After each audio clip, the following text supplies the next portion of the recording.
それではパラメータを変えてグラフがどういうふうに変わるか確認してみましょう。先ほどのプログラムですね、それを、こういう形で選んでやって、コピーしましょう。コントロール C でコピーしてください。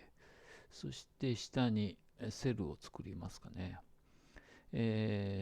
コードセルを作って、ここに、コントロール V で貼ります。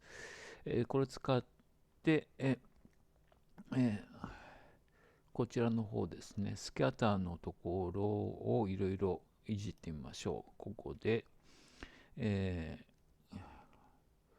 例えば、サイズですね。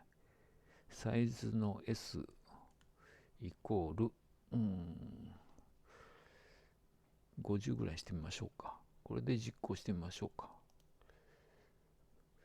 そうすると、このような形で表示されるんですけども、ここを、150ぐらいにしますか。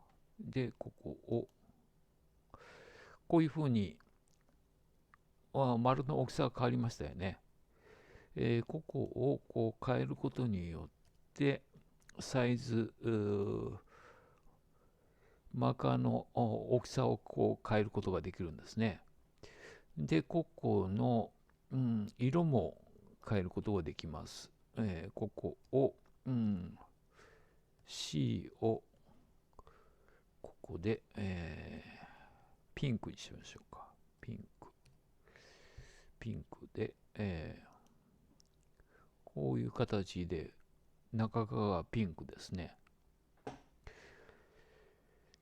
そして、あと、エッジの部分ですね、境界線の部分を強調させていきましょうか。そしたら次に、エッジ、エ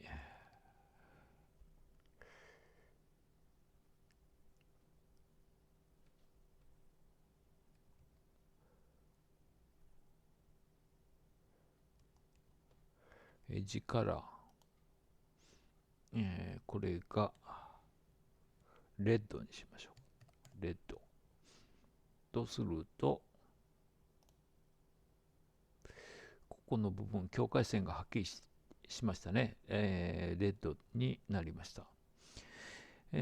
こういうような形で、パラメータをいじればですね、こういうグラフが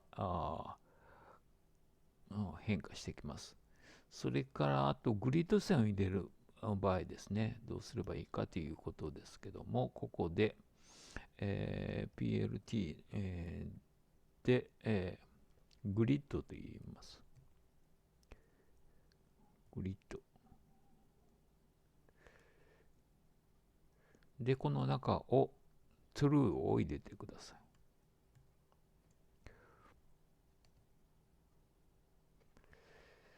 これを選んでやります。そうすると、実行するとこういうふうにグリッドが表示されたグラフに、なります。こんな形でですね、ちょっとパラメータを追加して、描いてみてください。